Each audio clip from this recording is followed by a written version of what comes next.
there's a nifty aftermarket twist on our edge guards. So this here is a traditional edge guard. This is what comes with the printer. What I've seen done is you take an edge guard and you order an extra set. So you need 2 full sets to do this.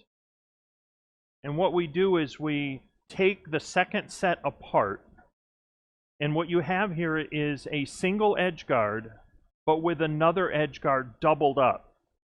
And they look exactly the same this way.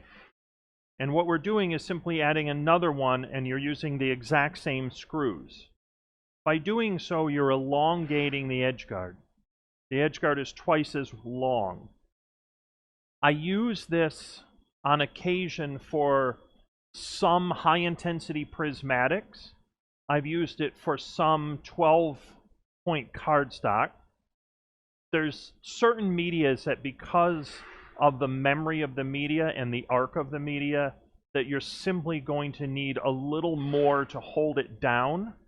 What will happen with some high-intensity prismatics is as it travels across the platen, the single edge guard will hold it down along with the vacuum, but as soon as it passes the edge guard and it goes through into the curing tunnel, it'll come up just a hair.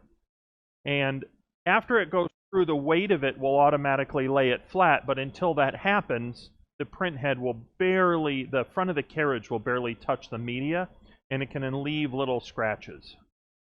This will help with that, and that's what it was designed to do.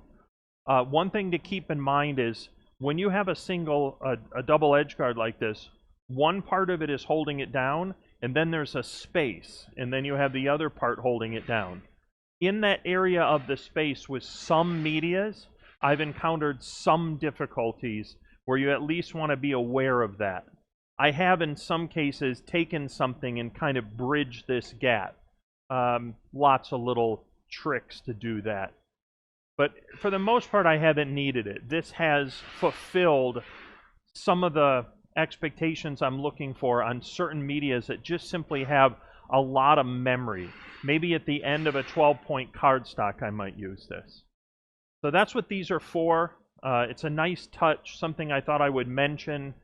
The way I have it set up is I have a single set of edge guards, which is what I use regularly. And then occasionally what I did is I ordered 2 full sets, and I just have a permanent double. And then I have an extra top piece that just sort of sits idle that I could use if something were damaged on one of them.